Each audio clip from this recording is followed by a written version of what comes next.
เมื่อสูงถึงผู้กำแชมป์และผู้บันเอ็นปันแห้งและช่องไต้ไฟชแนลเขาตั้งหมดตั้งสิ่งอยู่ค่ะออกข่าวมาในก็พบทบกันในวันที่17เดือนที่9ปี2025ในคณะออกข่าวมาในก็ที่มีตั้ง6ข้อข่าวหลายๆ6ข้อข่าวที่มาต่อแต่คนี้ปันบุตรมีนะเขาตั้งหมดตั้งสิ่งอยู่ค่ะออกค่ะเขามาถอมด้วยข่าวอันตั้งสุดในคณะออกค่ะซึกมานเอาเฮอหมินเข้าปล่อยหมักลงเสือเว้งเมืองกุดปดหมอกในแลขึ้นลูกไข่ตั้งน้ำมาในข่าวออกค่ะย้อนของสีซึกมานเอาเฮอหมินตึกเข้าไปหมักลงเสืออองปดออกเว้งเมืองกุดตึงตาเลยซึกลองเทียนเอและพีทีเอฟโฮมกันกุ้มกันไว้นั่นแหละมีนางยิงเลยมาเจ็บหนึ่งก็เสียมกาให้เธอเฮิรนเยกุนเมืองได้รู้แล้วกว่า5 หลังกุนในปืนตีเขาลาดในหนังไหนอ๋อครับวันที่16เดือนสิงหาคม2025มื้อในยามกลางหนังหมอก7 โมงไปนั้นมีเฮอหมินตึกตับซึกมันหมินเข้ามาเอาหมักลงปล่อยลงเสือเกี้ยวหมุนเจ้าอาลินย่องฉี่ปดออกเวงเมืองกุดและคู่จ้อมข่าวในพื้นที่นางไหนออกข่าวก็ในพื้นที่ก็หนึ่งลาดว่าเฮอหมินได้มาปล่อยหมักลงเสียนอันมีน้ำหนัก2 ปาก 50 ปองนั้นลงเสือตีจ้องอาลินย่องฉี่นั่นและคู่ว่าตีนั้นนั่นเตอร์นางยิงอายุหมอก40 ปีไปก็หนึ่งไล่หมัดเจ็บเสียเตอร์ป้าเฮิรนหลายรู้แล้วกว่า5 หลังวันไหนค่ะมือมือนั่นก้วยหนังเก่ามือในวันที่25เหลือนออกกาดปุ่นมานั่นก็ทับซึกมานเอาเฮอหมินเข้าไปหมักเสือที่นั่นปกจีบปิ่นสายาอันมีปลอดภัยออกเวงเมืองกุดนั่นแหละมีกวนในปืนตีหมัดเจ็บก้อนหนึ่งแลตีอยู่ด้านเศร้าไรรู้แล้วตั้งนำในยาวค่ะในปืนตีเตเวงอันซึกรองเทียนเอกุ้มกันไว้นั่นย้อนถูกซึกมานเอาเฮอหมินปล่อยหมักเสือเฮิรนเยกวนเมืองแหล่เนอเหลือนออกกัดเหลือก้วยกวนเมืองแลรู้ตายกว่า57ก็นั่นป้าตั้งลูกอ่อน5ก็แลมาเจ็บ66ก็ในยาวค่ะเฮามาสืบถอมด้วยแทงข่าวหัวข้อข่าวที่2ในคณะค่ะซึกมันตึกคัดเจอไม่ขึ้น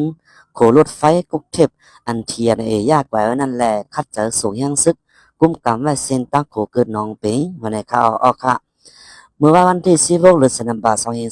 2025ต่อเรือฝ่ายตั้งของสิซึกมันเขามีกุมลมลาขึ้นโขเกิดตั้งรถไฟกุกเทพอันกายจู้เว้งหนองเขียวแลเว้งจอกเมซึ่งใต้ปอทองนั้นอันถูก TNLA หางหมากช็อตยากกว่าแบดนั่นอยู่ไรคู่มาหนังในค่ะว่าเสของสีซึกมันเขาขึ้นกุ้มกำไรโขเกิดเส้นตั้งก้าแหลโขเกิดกุกเทกเส้นตั้งรถไฟก็แตกเย้านั่นอ่อนตั้งสุดเดของสีซึกมาเลยขึ้นเมกุมลมลาโขเกิดเส้นตั้งก้าอันลูกไกวกว่านั้นเย้าโตกว่าเย้าเสยามเหลียวซ้ำตึกเตเมกุมลมลาขึ้นโขเส้นตั้งรถไฟกุกเทกแทงอยู่ในยาวตากุ้มกำไรขึ้นปัดตอนเส้นตั้งโขเกิดนองปิงไล่เต็มทนนั้นยามเหลวของสีซึกมันเขาในตึกคัดจะสืบโทษซึกตึกเพียวล่าง8 TNLA ไว้แลต่อเหลวในก่อซึกมันตึกสืบเป็นบางตึกกันตั้งซึก TNLA DPLA PTF อยู่ซึ่งเจอหิมนองปิงแลเจอหิมโขเกิดแลค่ายต้นหงหน้าอายขั้นอันเมหิมเวงจอกเมนั่นหาวแห้งไว้อยู่ไรหู้หนังไหนกุนปืนตีก็หนึ่งลาดเนตีสืบข่าวเขาว่าใจต่อเหลวของสีซึกมาในตึกคัดเจอเมโขกุกเทคนั่นขึ้นอยู่คาปังตึกก็ตั้งตึกเปลี่ยนไว้อยู่เจอหิมว่าน้องเป็ดแหล่ค่ายตัวนุ่งนั่นของสีซึกมันเขาในซิมเอาอะไรขึ้นว่าน้องเป็ดจำได้ตั้งมุดเยาคาซึกที่ยันเอเขาก็แลถอยออกนอกวานไว้เยาคาแลรับในหนังไหนหนังเส้นตั้งการโต้ส่งตีง่ายลมเจอนั่นก็ฝ่ายซึกมันเขาขึ้นเมกุมลมลาค่ายโขกึดนั่นเย้าตัวกว่าเย้าเสสังว่าของสีซึกมันกุมกำและเส้นตั้งโขกึดน้องปิงและเย้าป้อเต้ในซึ่งซึกมันเตจังโต้ส่งแห้งซึกแลคึงหลักหนักกองกลางซึกเขาลูกตั้งน้องเขียวกว่าจู้ตั้งน้องปิงแรงง่ายๆรวมๆในยาวเมื่อวันที่15สิงหาคมนั้นเลยหันเลียงข่าวอันกั้นแถมของสีซึกมันเขาปืนเพเนปันตั้งแคบห่างโขกึดตั้งรถไฟกุกเทกอันตึกเมกุลมลานั่นอยู่ในยาวโขกุกเทกตั้งรถไฟอันจืดเสียงดื้อหลังกึกปืนไว้นั่นและถุงยาหมักช็อตยาลูกกวนตั้งกว่าเมื่อในวันที่24เดือนออกัสปี2025นั่นเสียเกี่ยวเลยลองโขกึดยาแล้วนั่นฝ่ายซึกเทียนเอและจุ่มซึกเทียนเอเขาเขียงเนตั้ง ผิดเปิงใส่กันกว่ามาไหนยาวตาได้ซิมเอาขึ้นเวียงจอกเมนั่นยามเหลวตับซึกมันเขาตึกสืบแฮนซึกหลอตึกเฟลซึกลองเทียงเอไว้อยู่แลบางตึกสืบเป็นอยู่เสื้อเนอเกณฑ์นองเปียงแลค่ายตัวนุงจอกเมตั้งเจอหิมบ้านน้องเป็ดแลโคเกิดเสื้อนั่นไหนยาวค่ะขาโหนให้ก็เลยเปิงอิงมาติเงาแรงหุ่นมาจำตังไว้มีหนังไหนค่ะค่ะเฮามาสืบถอมด้วยแทงหูขาวๆผู้ใดฮอกแต้มตังไว้เนี่ยค่ะเนาะค่ะคือมีศึกมันยื้อเวียงเมืองกุดขึ้นเยแกว่นำกวนเมืองหมัดเจ็บก่อหนึ่งว่าในข่าวค่ะเมื่อวานในวันที่16ยามกลางเนินหมอก7โมงปลายเฮือหมินตึกซึกมันยึดเมืองปล่อยหมักหลวงเสอในหิมวัดลินหยองชีวันเหมอองค์กายปอกสวย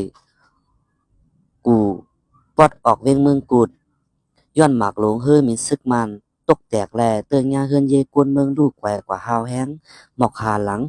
จากหมากหลงเซียนกว่าเตือนยานางยิงก่อหนึ่งหมัดเจ็บกว่าจอมในกวนเมืองปืนตีเนเวียงเมืองกุดลานในหนังไหนค่ะ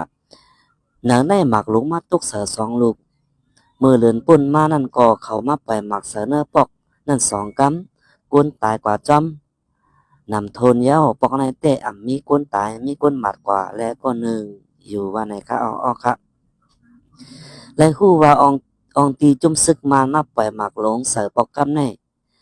นั่นก็เป็นทีเลียวกันอันง่าหมากเคยมีตึกซึกมานเมื่อเลือนโอกาสปนมาวันที่14ที่อันมีนางยิงแม่มันและลูกอ่อนเล็กและคนเมืองลู่ตายกว่าจอมหมอก30ปลายในยาวว่ายหลังจอมจึกซึกมันยึดเมืองมิ่งออนไลน์ก็ยุกยองเจ้าเก่าขึ้นเป็นจันแกมจอมจึงเมืองหุมตุ้มออกเข้าตั้งกว่าเมืองเขปอกมาแน่เจอเฮือหมินตึกปล่อยหมักกวยอ่ำกาเซอตื้อป้าเคืองตรนปล่อยหมักเสนเวียงสีปอจอกเมเมืองกุดอองตีจุ่มซึกต่างกุมกำไว้โซข้าวนั่นตั้งแต่ซึกต่างกุมยึดไล่เสหมอเสียงอย่าตี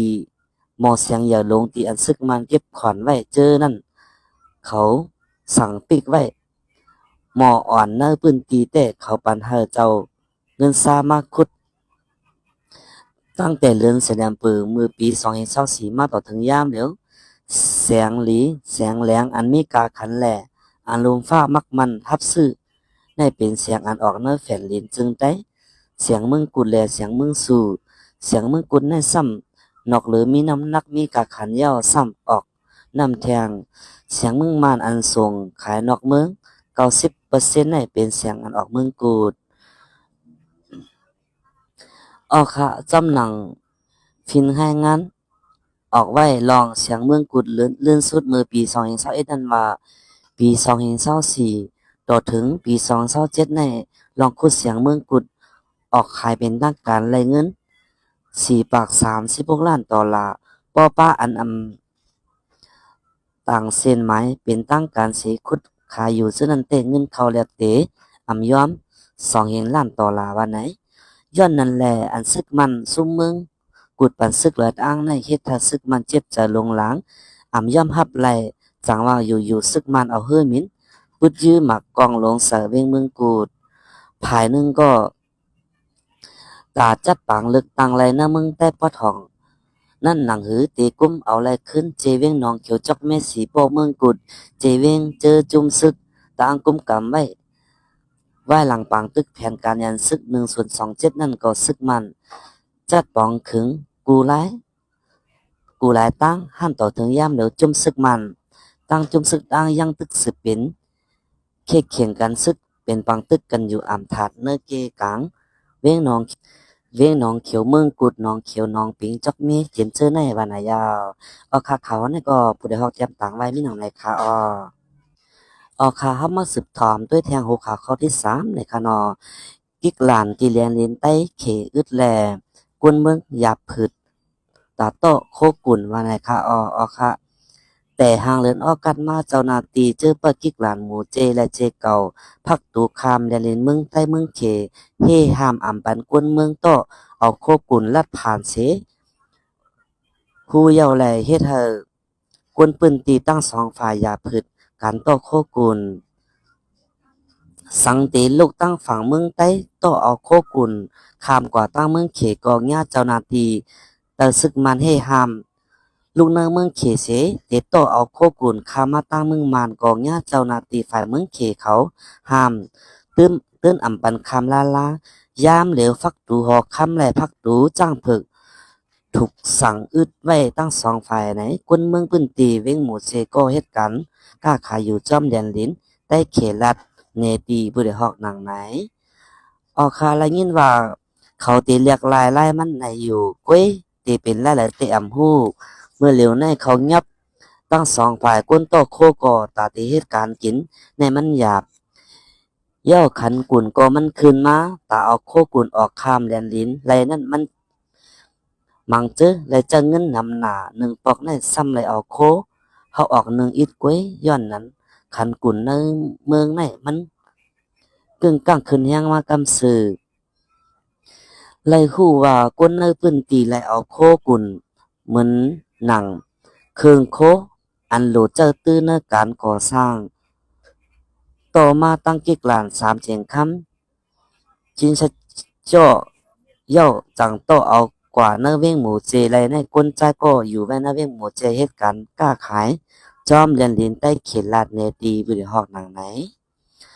เมื่อเหลียวในเลยเอาโคกุนเฮาออกตั้งจินชั้นเจาะไว้อยู่ในก่ออีกเหนือขันเงินเขขึ้นลงแหล่ขันกุนไหนมังปอกก็ยอมลงอีอิดซึ่งนั้นก็มีอยู่พองอันกาขันปรุงขึ้นแห้งนั้นได้เป็นเครื่องโคอันเจอในการก่อสร้างเหมือนหนังเล็กหลินปุนมีเพลาเจอในออคากิกหลานดีเจเก่าและเน้นเมืองใต้เมืองเขนในฝ่ายเจ้าหน้าที่เขาได้อึดห้ามกันโตโคกุนมาขึงเข้าตั้งจำเรือนเย้าแลเฮ็ดให้คนเมืองเจออยู่ในพื้นที่โลเหตุการณ์กล้าขายหาเลี้ยงนาขึ้นคบตั้งหยับไว้หาวแห้งในยาวภายหลังศึกมันยึดเมืองมาเสปังตึกแฟนการยันศึก1027เกิดเป็นหน้าเมืองใต้ปะทองลามปาถึงจอมแหลนเมืองใต้เมืองเขภายเจ้าหน้าที่เมืองเขและเมืองมานให้ห้ามปิดอึดการต่อโคกุนมังตีถูกอึดกิกลานแปดตั้งปึกแลเฮ็ดให้ขันกุนเนื้อปืนตีปุ่งขึ้นสูงมาหมอก2-3ปูนกุนเนื้อปืนตีเจอเหตุการณ์อยู่ซ้อมแลนเลนก็อย่าพืชกวนเมืองจะอยู่เศร้าหน้าเมืองใต้ปอดหองไรคบปัญหากาขันกุนปุ้มขึ้นสูงแห้งที่สุดห้านดอถึงยามเหลวอ๋อครับเข้าคามาสืบถอมแทงโหคอข่าวซึกมันเตอำจัดเฮ็ดต่างเลือกตั้งหน้าเมืองใต้ตา17เจเวงนะคะอ๋อค่ะวันที่14เดือนที่9ปี2025นี่คอมมิชชั่นการเลือกตั้งอยู่อีสี่ปืนเผาออกว่าเตอำจัดเฮ็ดปังเลือกตั้งตาปาก21เจเวงหน้าเมืองโฮมตุ่มปัดปืนว่าในข่าวอ๋อค่ะเจเวงเจิงยาคอมมิชชั่นซึกมันปืนเผาออกนั่นตาเขตเลือกตั้งจุ้มลุมผู้เต้นกวนเมือง56เจเวงลุมผู้เต้นเจิดจัดเก่าเจเวงแหล่ลุมผู้เต้นเจเมืองหือลุมผู้เต้นเจเติงตา56เจเวงนั่นเจเวงหน้าเมืองใต้เจออำเป็นจัดเฮ็ดปังเลือกตั้งมีอยู่17เจเวงว่าในข่าวอ๋อค่ะเจเวงหน้าเมืองใต้เจออำเป็นจัดปังเลือกตั้งนั่นมี17เจเวงเป็นเจเวงปางช้างนาพานโหปังเมืองใหม่ปางหวายน้ำสันมันตงกงจั่งเหล่าก้ายน้ำตูกดขายน้ำค้ำมันเป้งเมืองมิดเมืองลาบุญหลงเสียนหวีเสียนเสื้อในว่าในข่าวอ๋อครับศึกมันยึดเมืองตีจัดเฮ็ดปังเลือกตั้งในวันที่28เดือน12ปี2025ตีเจอตื้อเครื่องจากเป็นตั้งกำจ้อยเสหากวนเมืองปันเสียงกลางใสกว่าออค่ะปังเลือกตั้งอันติจัดในตอนตาสภากวนเมือง3ปาก30ตีนั่นติเจอเปิงไหลติเจอเปิงไหลผู้เป้กินขาด FPTP เสเลือกตั้งกว่าตอนตาสภาเจอจัดสภาเหนือ1ปาก10ตีนั่นซ้ำติเจอไล่นับสอนจอมวากโตแต้น MMP เสเลือกตั้งนั่นติขึ้นเจอลายผู้เป้กินขาด FPTP เสเลือกเอา84ตีนั่ง84เขตเลือกตั้ง เมซันนั่นเนเตเจอไลเปิงเลือกตั้งจอมปุนซุน BRC เลือก26ตีนัง26เขตเลือกตั้งเมซันนั่นเนเซเวงในเมืองใต้พอทองซึกเข้ามาชินการเลือกตั้งตาอาณาซึกมันเปิ้นเผาออกว่าเตอำเป็นจัดเฮ็ดปางเลือกตั้งในเป็นไว้เจเวงเจอจุมศึกเก่ากังจุมศึกตังและจุมศึกขังจุมศึกอยากแข่งกุมกันไว้หลังปังตึกแผนกันยังซึก1/27มาวันไหนยาว